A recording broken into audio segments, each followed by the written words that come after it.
A Sunday night in January. A quiet house in Texas. The television is on. A football game is recording. Two turkey sandwiches sit in the refrigerator, freshly made, untouched. On the kitchen counter, a wedding ring. A watch. Placed there carefully, side by side. The laundry is mid-cycle. And the man who lives here is gone. By the time anyone thinks to look for him, he is already 1,600 miles away. By the time anyone finds him, it will be 11 years too late. To understand how strange this story is, you first have to understand who David Glenn Lewis was. Because David Lewis was not a man who disappeared. He was a man who showed up. He showed up to work. He showed up to church. He showed up to his daughter's life, to his community, to every obligation he had ever made. He graduated magna cum laude from Texas Tech University in 1975, went on to earn his law degree from the same institution in 1979, and built a career that took him from private practice all the way to the bench, elected judge of the court at law in Moore County, Texas in 1986.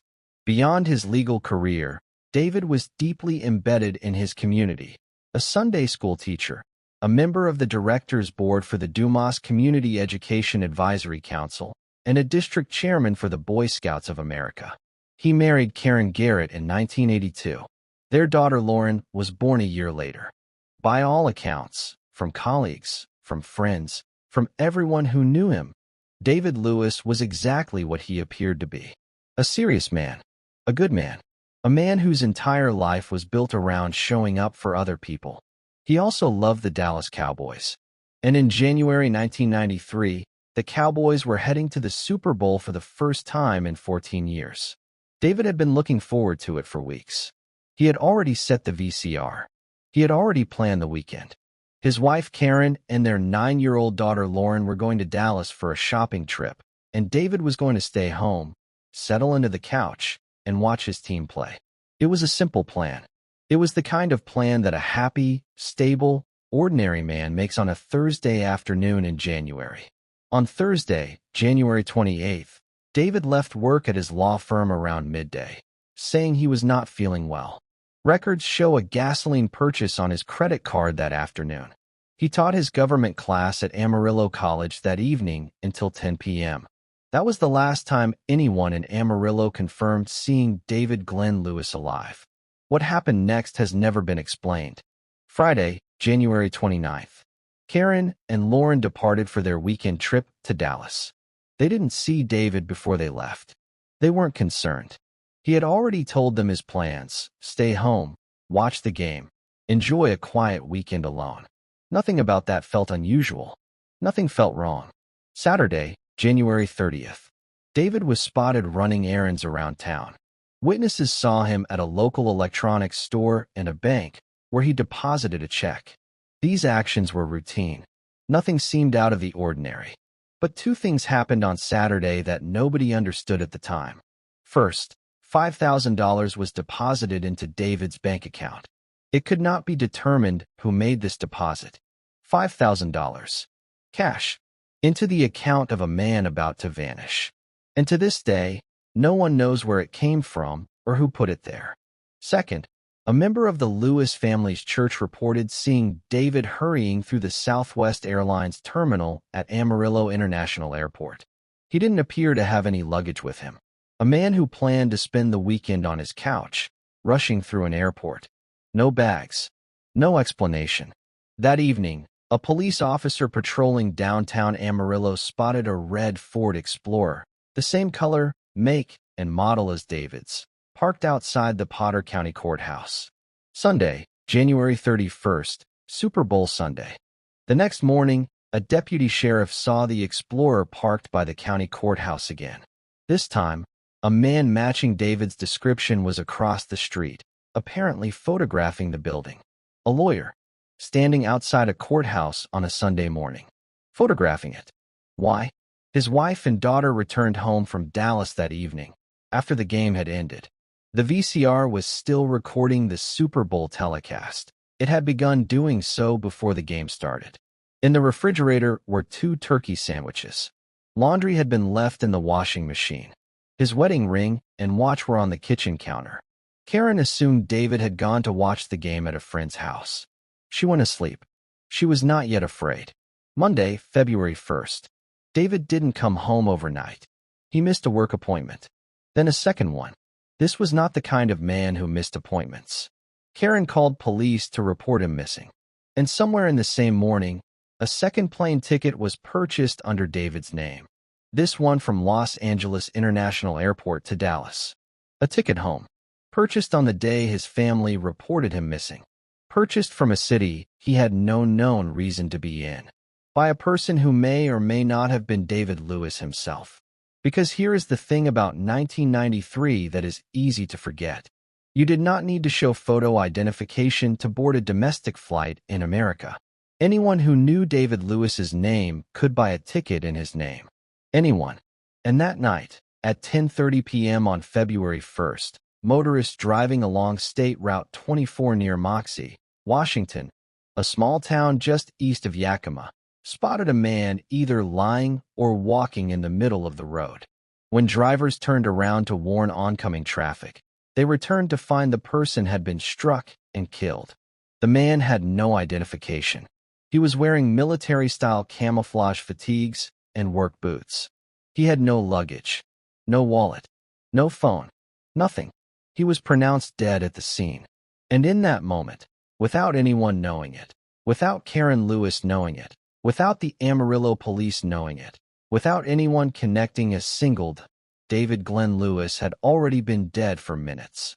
1,606 miles from home. In clothes his wife had never seen before. On a road he had no reason to be on. The question that nobody could answer then, and nobody can answer now, is this. How did he get there? The Amarillo investigation and the Moxee investigation ran completely separately for 11 years. They had no idea they were looking at the same man. In Amarillo, police began reconstructing David's final days. A Dallas taxi driver recalled taking a man who looked like Lewis from a hotel to Dallas-Fort Worth International Airport on the morning of February 1st. The man, he said, seemed nervous. He paid in cash from a large wad of $100 bills. Nervous. Cash. Hundreds. That is not a man on a planned weekend trip. That is a man who either did not want to be traced or a man who was terrified. Investigators looked at the plane tickets more closely. The first ticket, bought January 31st, was for a flight from Dallas to Amarillo, the reverse of the journey his wife and daughter had just made by car. The second, purchased on February 1st, was for a flight from Los Angeles to Dallas. Dallas, Amarillo, Los Angeles, Dallas. A circuit, a loop, a route that doesn't quite make sense, unless someone was moving a man around a map, or unless that man was trying very hard to stay one step ahead of something. And then investigators found the detail that reframed everything. David had been named as a defendant in a conflict of interest lawsuit involving his former law firm and a wealthy client. He was scheduled to give a deposition in Dallas the following week.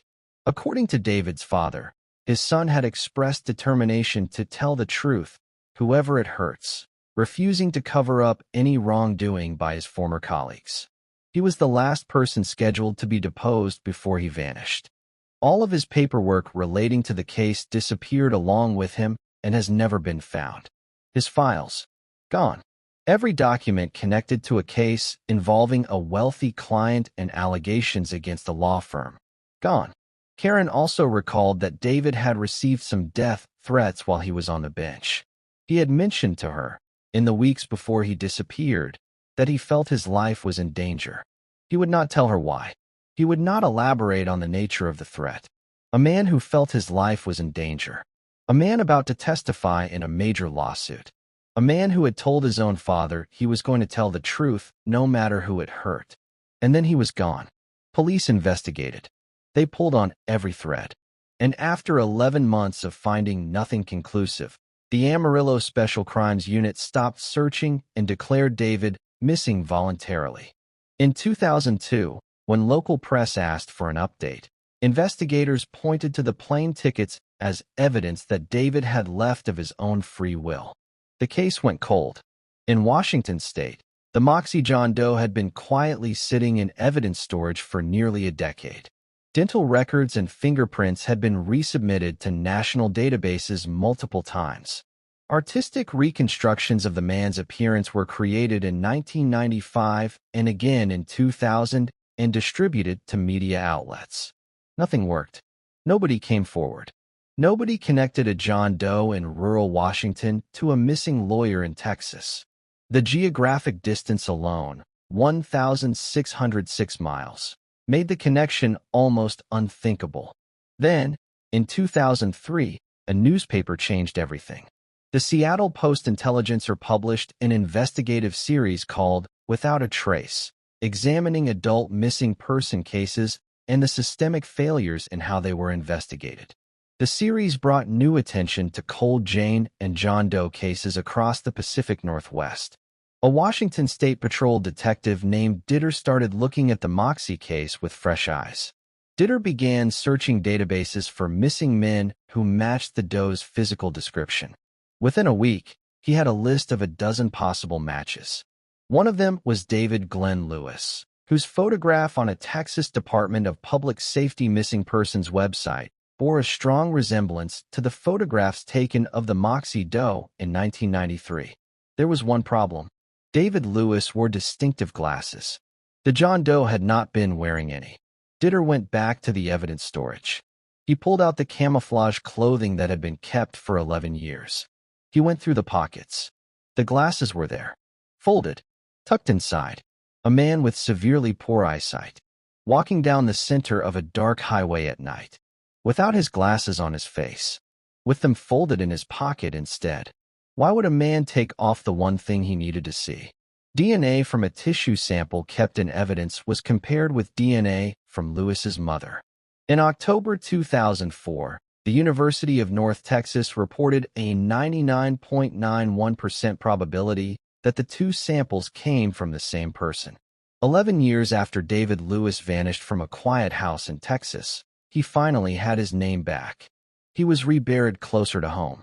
But the questions, every single one of them, remained exactly where they had always been. Here is the detail that cuts through every theory and lands like a stone. David Lewis, a man who wore his wedding ring every day of his married life, left it on the kitchen counter before he disappeared. His family believed that meant he left in a hurry, that he was taken, that whatever happened, it happened fast. But investigators pointed to it differently. They said a man who removes his wedding ring and places it carefully on the counter is a man making a statement, a man saying goodbye to the life attached to that ring. Both interpretations are possible. Neither has been proven. But here is what we know for certain. When David's body was found in Washington, he was wearing military-style camouflage fatigues and work boots, clothing his family did not recognize as his. He had traveled 1,606 miles in less than 24 hours. He had no ID, no wallet, no money that anyone found. He had taken off his glasses, the glasses he could not function without, and folded them into the pocket of clothes nobody could place on him. Toxicology tests revealed no alcohol or commonly tested drugs in his system. He was stone-cold sober, apparently disoriented, walking down the center of a dark rural highway in the dead of a Washington state winter, and no one has ever been able to explain a single element of that picture. The Chevy Camaro seen leaving the scene was never found. It remains uncertain to this day whether his death was an accident or the result of foul play. Was David Lewis running toward something? Running from something? Was he in the grip of a medical crisis that stripped him of his own identity? Was he placed on that road by someone who wanted him dead somewhere no one would ever think to look? 32 years later, we do not know. There is a version of this story where David Glenn Lewis had a breakdown, where the pressure of a lawsuit, the weight of death threats, the grinding stress of a legal career, and something dark and private that nobody ever saw coming, combined into a single catastrophic moment, where a good man simply came apart, where the wedding ring on the counter was not a clue but a farewell, where the walk down a dark highway in the middle of nowhere was the last choice of a man who had run out of road. That version is possible, but there is another version. where a man told his father he was going to tell the truth no matter who it hurt, where $5,000 appeared in his account from nowhere, where his files, every document connected to a lawsuit involving serious money and serious people, vanished along with him, where a nervous man paid in cash at an airport, where the plane tickets traced a route that made no logical sense unless someone else was drawing the map. That version is also possible. And the unbearable truth of this case is that we cannot choose between them. Because the investigation that should have connected David Lewis to the Moxee John Doe within weeks took 11 years. Because by the time anyone asked the right questions, the trail was cold, the evidence was aged, and the people who might have known something had 11 years to forget, or to make sure they stayed forgotten. David's family and friends continued to believe that he was abducted and that he would never have chosen to leave them behind. Lauren Lewis was 9 years old when her father disappeared. She grew up without an answer. Karen Lewis never got one either. The Chevy Camaro was never found. The $5,000 was never explained. The files were never recovered. The man who paid cash at Dallas-Fort Worth Airport was never confirmed. The clothes were never traced. The glasses in the pocket were never explained. David Glenn Lewis was a man who showed up for everything that mattered to him. He showed up for his clients. He showed up for his church. He showed up for his daughter. He set the VCR for the Super Bowl. He made 2 sandwiches. He put his wedding ring on the counter. And then the world he had built around himself, the career, the community, the family, the ordinary, beautiful weight of a life lived carefully and well, continued on without him, in a house that was waiting for him to come back. He never did. And 32 years later, in a small town in Washington state that had no reason to know his name, the road where David Glenn Lewis took his last steps still runs through the dark. Rest in peace, David Glenn Lewis. December 11th, 1953 to February 1st, 1993.